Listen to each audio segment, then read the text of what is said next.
Assalamualaikum warahmatullahi wabarakatuh. Halo teman-teman, bertemu lagi bersama saya Sri Rahayu dengan NIM 2388201077, mahasiswi Universitas Darul Ma'arif dengan program studi pendidikan Bahasa dan Sastra Indonesia semester 4 tahun akademik 2024-2025. Video ini dibuat untuk memenuhi tugas mata kuliah media pembelajaran Bahasa Indonesia yang diampu oleh Bapak UNES MPD. Judul materi yang saya bahas kali ini yaitu mendeskripsikan pengembangan media pembelajaran. Pengembangan media pembelajaran merupakan proses sistematis yang bertujuan untuk merancang, mengembangkan, dan menyusun berbagai jenis media atau alat bantu yang digunakan dalam pembelajaran. Proses ini penting untuk meningkatkan pemahaman dan hasil belajar siswa.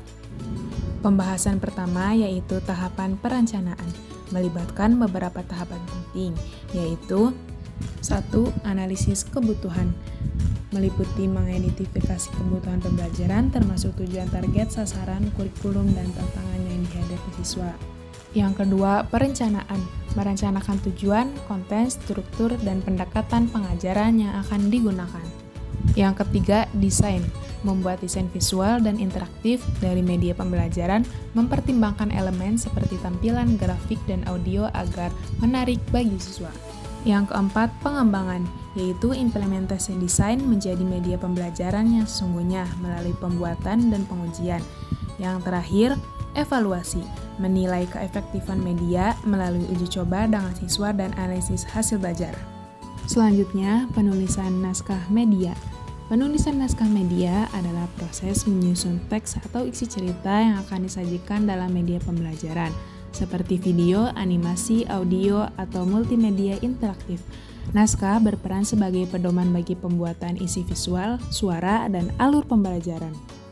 Kemudian, beberapa langkah-langkah penulisan naskah media pembelajaran. Yang pertama, menentukan tujuan pembelajaran. Tentukan apa yang ingin dicapai melalui media. Yang kedua, menentukan sasaran, audiens. Tentukan karakteristik penggunaan media. Ketiga, menyusun pokok materi. Ambil poin-poin penting dari materi yang akan dijelaskan. Yang keempat, membuat storyboard. Menyusun sketsa atau urutan adegan agar alur visual lebih jelas. Yang kelima, menulis naskah narasi. Tulis kalimat yang akan dibacakan atau ditampilkan dalam media. Sesuaikan bahasa dengan usia dan tingkat pemahaman siswa. Narasi sebaiknya singkat, padat, dan komunikatif. Yang terakhir, yang keenam, menyesuaikan naskah dengan media. Jika media berupa video atau animasi, sesuaikan naskah dengan gambar, musik, atau efek suara yang akan digunakan. Selanjutnya ada produksi media. Produksi media adalah tahapan di mana rancangan atau naskah yang telah dibuat diubah menjadi bentuk media pembelajaran yang nyata, seperti video, animasi, poster, aplikasi, atau media interaktif lainnya. Pada tahapan ini, ide-ide yang sebelumnya hanya berupa konsep atau sketsa mulai direalisasikan menjadi produk yang siap digunakan. Ada pula langkah-langkah produksi media pembelajaran. Yang pertama, menyiapkan peralatan dan bahan. Menentukan perangkat yang dibutuhkan sesuai jenis media. Contohnya kamera, mikrofon, laptop, software editing, gambar, audio, dan lain-lain.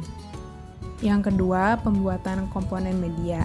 Membuat elemen-elemen media seperti gambar, ilustrasi, animasi grafis, rekaman suara, narasi atau dialog, musik, latar atau sound effect. Yang ketiga, penggabungan. Menggabungkan semua komponen dalam satu media utuh. Contohnya, menyatukan narasi, gambar, musik, animasi dalam satu video, menggunakan software seperti Canva atau PowerPoint. Yang keempat, pengeditan dan penyempurnaan. Mengedit hasil produksi agar lebih menarik dan efektif. Contohnya, memotong bagian yang tidak perlu, menambahkan teks transisi, efek, visual, atau audio. Dan yang kelima, rendering atau finalisasi. Mengubah hasil produk ke dalam format yang sesuai. Contohnya, video disimpan dalam format MP4, media interaktif dalam format HTML5, atau aplikasi dalam format APK. Dari materi tersebut dapat disimpulkan bahwa Pengembangan media pembelajaran adalah proses untuk membuat alat bantu yang membantu siswa belajar dengan lebih baik.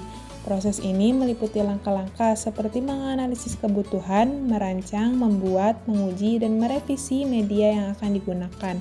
Jenis media yang bisa dikembangkan termasuk video, presentasi multimedia, dan animasi.